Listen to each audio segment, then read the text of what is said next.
All right, so much art history and never enough time to cover it all. So let's go run through the art museum. So that leads us to Dada.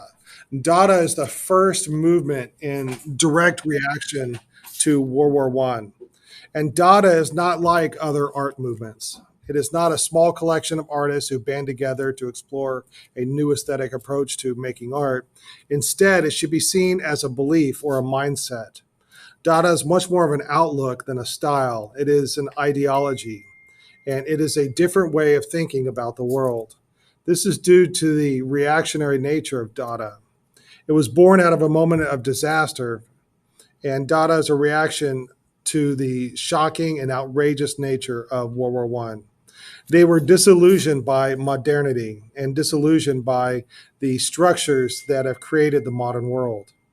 Dada brought a paradigm shift to consider the purpose of art, which led to a fundamental change in art in the 20th century. World War One began with optimism in nationalism and industry and new machinery, but World War One wrought unprecedented slaughter in the history of the world. The losses to countries created massive psychological scars on many living throughout the war. So Dada is in performance, dance, music, literature, and visual art. But Dada questioned the entire function of art. So we're going to first go to Switzerland. What continent is Switzerland in? C. Yeah, that's an easy one. And then on this map, where is Switzerland? D. Yeah, that should be easy because I've put all the others easily in the other. What is A? Great Britain. What is B? France. What is E? Spain. And C is obviously, yeah, Italy. If you cannot find Italy on the map, I will tackle you during your graduation. Yeah, good. All right, so yeah, that's what Switzerland looks like. We're going to go to Zurich. Zurich became an important center for art because of. Does anybody know why Switzerland is important during the wars? Yeah, it's neutral. So they attracted a lot of artists. In 1915, artists and writers would, mainly in their 20s, started moving to the city to escape the war. And then a lot of artists would hang out here at this Cabaret Voltaire. And those that gathered here had a common hatred for the European traditional systems that had led to war. So, in this photograph, you can see a lot of weird stuff going on. There's a mannequin up on the ceiling. There's a mannequin over there on the right. These artists were coming together and trying to figure out, like, how did we get here? How did we get to this point in the war? So this is their way of thinking, that if traditional Western thinking has led to new technology, right? And remember, at the beginning of the 20th century, we were so excited for all this new technology. It's going to make the world better. We've got airplanes, we've got telephones, we've got x-rays, we've got electricity, we've got radio, we've even got automobiles. All of this is going to make our world better. It's going to give us a utopia. But what was that new technology used for? All of this science that went into the new technology turned against us. And we used that new technology to destroy ourselves. And then we have all the world leaders. And you'd want to put trust in the world leaders to make the decisions that lead us in the right direction. But in the early 20th century, all these world leaders led to this war that killed so many people. So Dadaists, this is their way of thinking. If logic and reason have led to war, then we should reject the logic of empiricism. They wanted to replace scientific observational fact with abstraction, randomness, chance, the absurd, and the nonsensical. Those in the Cabaret Voltaire felt that in the face of mass destruction and death brought on by modern technology, there was no place left in the world, not only for traditional ideas of art making, but for reason and logic as well. Dada mocked the rational thought and the foundations of modern society that could have led to the world to war so easily and so cheaply disposed of human life. So these Dada artists are going to look at, oh, by the way, this traditional art, the art didn't lead to war, but this traditional art is a symptom of what led to war. And so they're looking at traditional art and saying, if that kind of thinking leads us to war, then we're going to do the opposite, and not just the opposite, like the extreme opposite. I want you to know where they got their name from. So there's different stories of how they got their name, but the most popular story by far is that a German writer opened a French German dictionary to a random page and then randomly chose a word, and that word happened to be Dada. And the word Dada means it's the word for a child's rocking horse. So I want to introduce you to Hugo Ball. He is a writer and a poet, and this is one of his poems. What language does that look like to you? Yeah, yeah. I mean, it's in the right area, but this is all nonsense. These are all fake words. These are made up words. All right, it's purely nonsensical, and that's my point of the Dada. They're just not making any sense. And so what these guys would do is they would have a public poetry reading of this nonsense, and I'm going to show you a few minutes of one.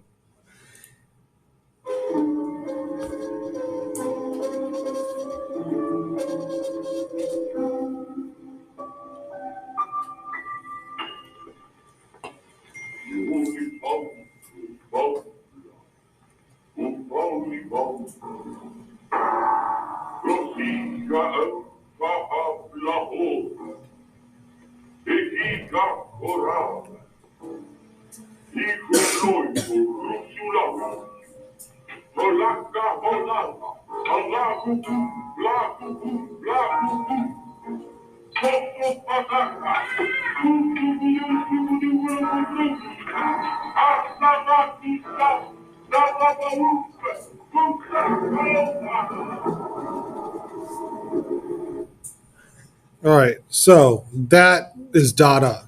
Why was the guy clicking on the wooden rod? No reason, just randomness. Why were the people throwing stuff at him?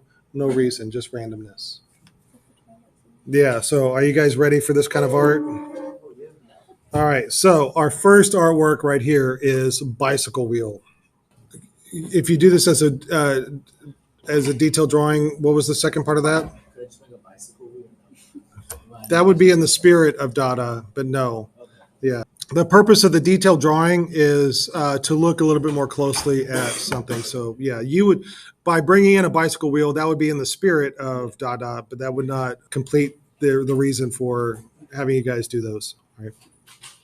All right, so yes, we are looking at the bicycle wheel. So this is a photograph of Duchamp's studio. By the way, Marcel Duchamp, this is the same guy that painted Nude Descending a Staircase. This right here, the one you see here in the photo is the first version of and you can see there's a little bit of a difference in that one. You can see that the fork is a little bit bent. All right. The original 1913 version was lost, and so he created the second version. This was not created as a work of art. He was in a studio. He saw the bicycle wheel. He saw the stool, and in a moment, as a whim, he put the two together.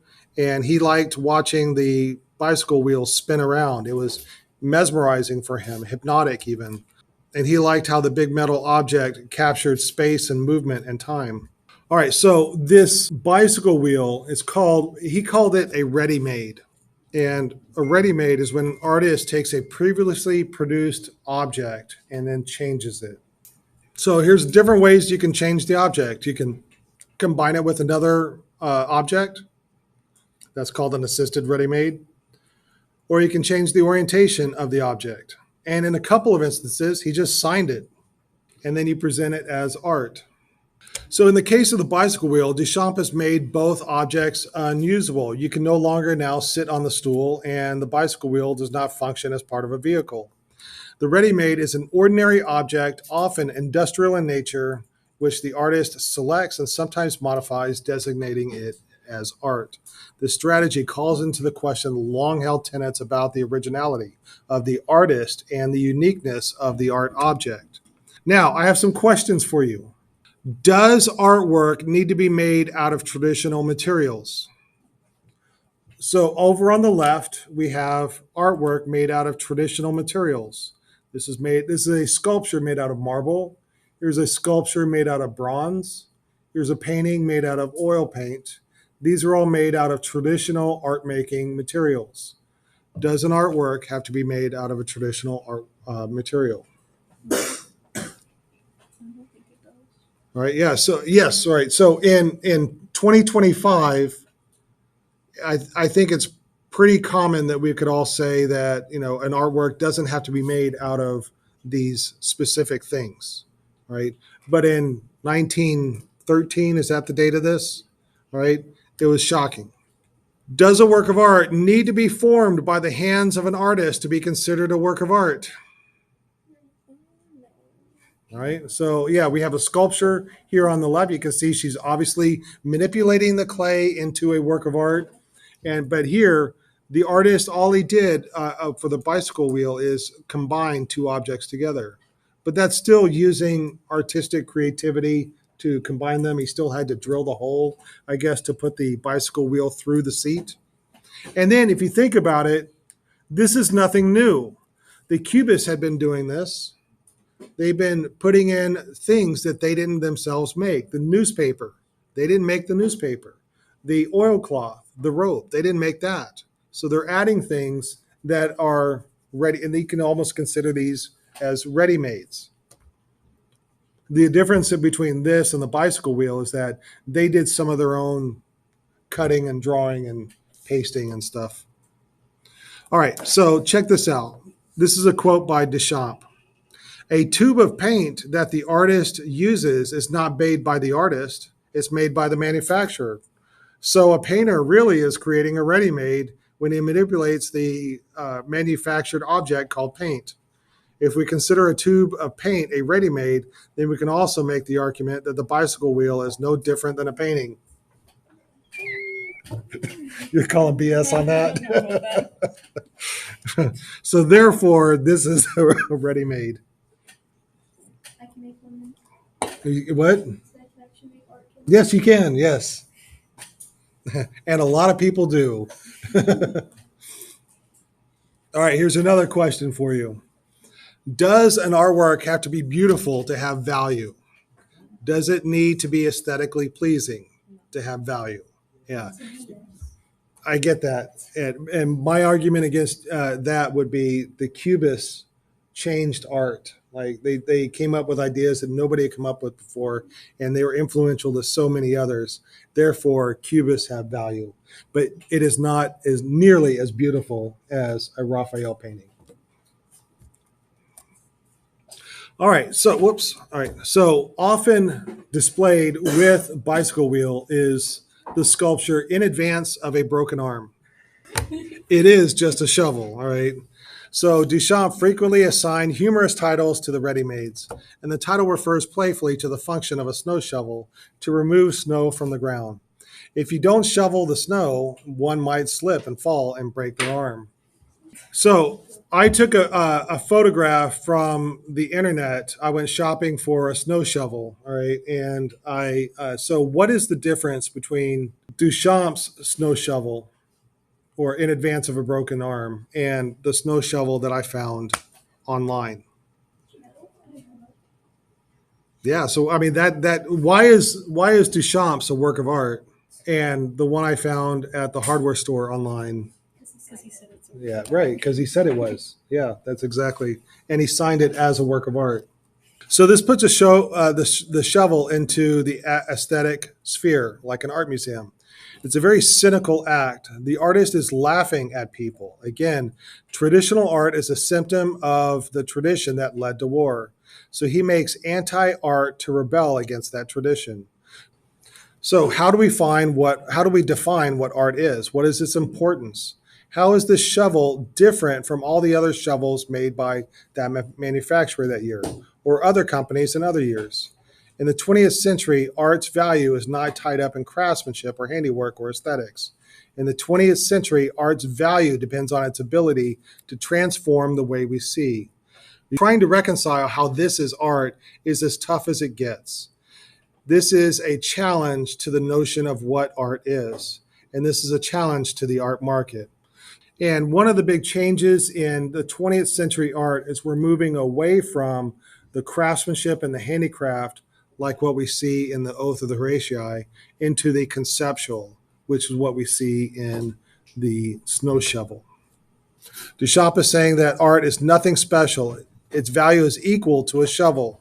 But Duchamp failed in this idea of saying that art is equal to a shovel because this sculpture right here is worth millions. All right, we are just 2 minutes away from leaving for the day. We'll look at Fountain tomorrow. It sure is. All right, so we left off with the shovel, and so now I want to show you guys this artwork, which is called Fountain. This photograph gives you a sense of the size of the artwork. It's actual life size because it is the actual thing. Brooke was able to identify it last time. Do you guys know what this is? It's a urinal. Right. This object right here is the most famous of the Duchamp ready-mades.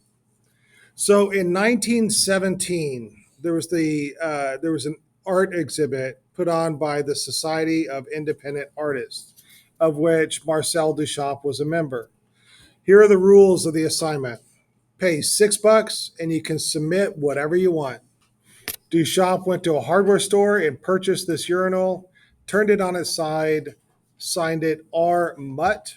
The R stands for Richard, which is also a French slang for money bags. And Mutt refers to J.L. Mott Ironworks, the New York based company which manufactured the porcelain urinal.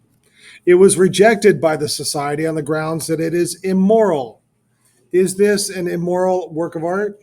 What's so wrong about this work of art? What would make it immoral? Right, that's one thing. Yeah, he didn't make it.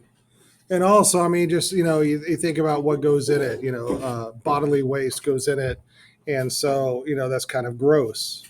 So so when it was rejected, Duchamp resigned from the society, and this sculpture tests the limits of what constitutes a work of art. This sculpture started off as an elaborate prank designed to poke fun at the American avant-garde art at the time, but eventually it proved to be one of the most influential artworks of the 20th century. Right? That makes you laugh, yeah. Marcel Duchamp wrote a rebuttal to being called immoral. He wrote it anonymously. His rebuttal says, Mr. Mutt's fountain is not immoral. That is absurd. No more than a bathtub is immoral. It is a fixture which you see every day in a plumber's shop windows. Whether Mr. Mutt was with his own hands made the fountain has no importance. He chose it. He took an ordinary article of life and placed it so that its useful significance disappeared under the new title and point of view. It created a new thought for that object. And that's true. You do think of that object as differently than because it is on its side and signed and in an art museum. All right, and then the bottle rack. This was his first ready-made. Just wanted to share that with you because we will be referring to this later on. I do have a quick video for you. I think this is the first time we get to hear an artist actually speak. So the artist is being interviewed. At the beginning of this little clip right here, you hear the interviewer. One of the things that we, of course, are tremendously interested in is the whole idea of the ready-made. We're familiar with the concept of junk sculpture. This is something that such artists as Stankiewicz and even Picasso in earlier days more or less advanced. To pick up an object which was made for an entirely different use, possibly a discarded object, which because of its shape and its patination, its configuration, suggests another possibility. It may be a very satisfying texture, a very romantic kind of quality about the piece.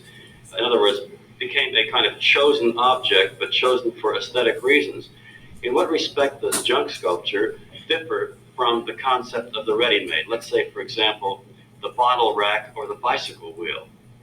This was, of course, the difficulty when it came to my mind, but that was back in 1915 when I applied the word ready-made to these objects. In fact, I only made 13 of them in my life in 40 years, so it's not very much of an occupation. But even so, I mean, the fact of choosing, of selecting and deciding on one was the result of being very careful about not using my sense of beauty or my belief in some aesthetics of some kind. In other words, finding some object of complete indifference as far as aesthetics are concerned. And that indifference is very difficult because there's always some detail in any object that will attract you aesthetically, meaning that you will find it beautiful or even ugly, which is the same thing. Ugly or beautiful is the same thing when it comes to choosing an object in the form of a ready-made. By ready-made, also the idea was being made by either manufactured or made by another person can be a ready-made too, you see.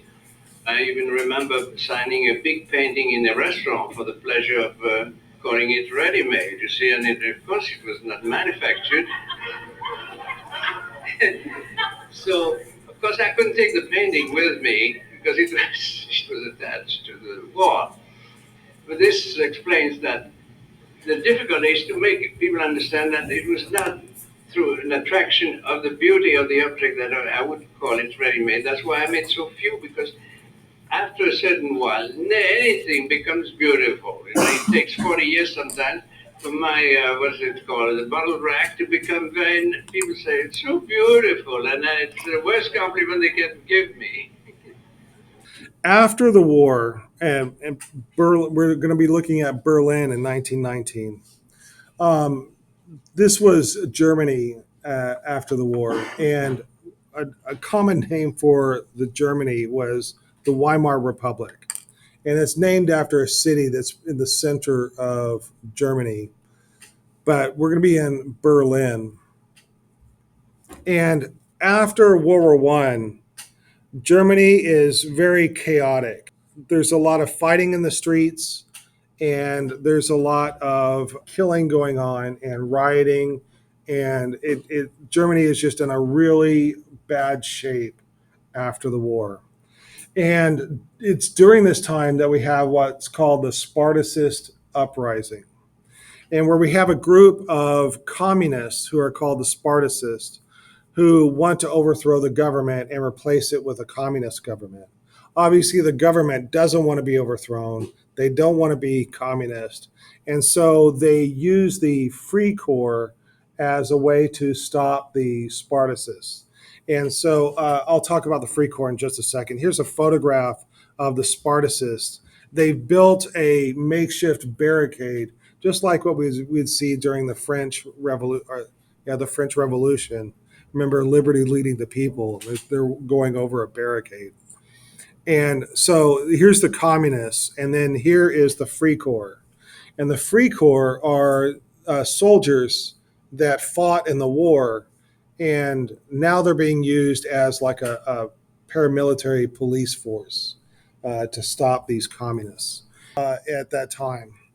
So a lot of political chaos. In all of this is this lady right here, Hannah Hulk. She's the only woman in the Berlin Dada group, and she's living a non traditional lifestyle. It's what they call the new woman. So, the new woman at this time in Germany was a young, independent, often smartly dressed woman with a short bob hairstyle. And they rejected family life in favor of joining the workforce. So, this is before feminism really takes hold, but she's challenging the gender roles. Anyways, this is her famous artwork right here, cut with the kitchen knife through the last Weimar beer belly cultural epoch in Germany, which we'll just call the kitchen knife. So here we have seemingly random images. It's a large scale photo montage. And have I given you this term before? Photo montage. You've probably done this before in other classes. You cut things out of magazines, newspapers, and then you glue them together. But this is a cross section of the Weimar Germany's cultural and political background. If you look closely, you can see disembodied heads and bodies, text fragments, bits of machinery, buildings, maps, crowds, the Kaiser. You can see women dance, skate, and climb. The men all stand at attention and are made to participate in nonsensical and sometimes violent activities. This complicated artwork is difficult to take in all at once, but it's worth digging in here to understand this cast of characters. So, like I said, the photo montage is cut and paste. They're images from magazines and newspapers. At this time, there was a boom of mass media publications that offered tons of photos, as well as well-known celebrities and politicians to recombine and reconfigure. This was a popular art form by the artists in Berlin at this time. And this allowed Hoch to comment on the newly established Weimar Republic. It mocks the Weimar politicians, and the Berlin Dadaists were especially critical of the traditions that led the world into war. It's meant to insult Weimar culture. All right, so if you look here, if you look closely, there is the head of Katja Kollwitz. Do you guys remember her? She was the one, the German expressionist woman that gave us that image right there. There was a newspaper article at this time that was about her being appointed as the first female professor at the Prussian Academy of Arts. And then the body that she's on, or that she's hovering over, that's the body of a popular dancer at that time. There is the head of Hannah Hoch. So instead of signing her artwork with a signature, she has a picture of herself. She cuts out the head and sticks that on. And then if you notice, let me get my laser pointer. Over here is a map, and this map shows the different countries that have voting rights for women. This was a right only recently ratified in Germany with the signing of the new constitution in 1918. This shows that she's thinking of women's role in society, and some other Dada artists. Well, the irony of this is that women were beginning to get rights, but at the same time, the other Dadaists, which were all men, kept her from being able to show her artwork. Now, this artwork is loosely divided into four quadrants. And in the upper right-hand quadrants, these are all the anti-Dada images. If we look closely, we can see the portrait of Kaiser Wilhelm II. He was the leader of Russia during World War I. And he had a very big, bushy mustache that flipped up on the sides like a big smile that looked ridiculous. And she's replaced that mustache with two people wrestling and turned them upside down. Over here, she has the General Hindenburg, the head of General Hindenburg on the body of what it looks like is a belly dancer. All right, making fun of him. She's making fun of the Kaiser. She's making fun of Hindenburg. She's making fun of this other general who is standing on the heads of two other of his subordinates. And then the lower right-hand corner is the world of the Dadaists. And so there is, I think, there's a critic right there who was critical of the Dadaists. So she put his head on the body of a big baby. And then up here on the left, this is all Dada propaganda. So there's a picture of Albert Einstein who makes a comment on Dada. And then down here in the lower left, we have scenes of mass gatherings. This boy is shouting right here, and it says to come and join the Dada movement. And this mass of people that are, theoretically Dadaists, right? All right, this will finish us for Dada, and we will look at Distill is next. So we'll be doing that tomorrow. somebody in third period asked if this was the end of chapter 29, and like we're not even halfway yet. So, all right, are there any questions?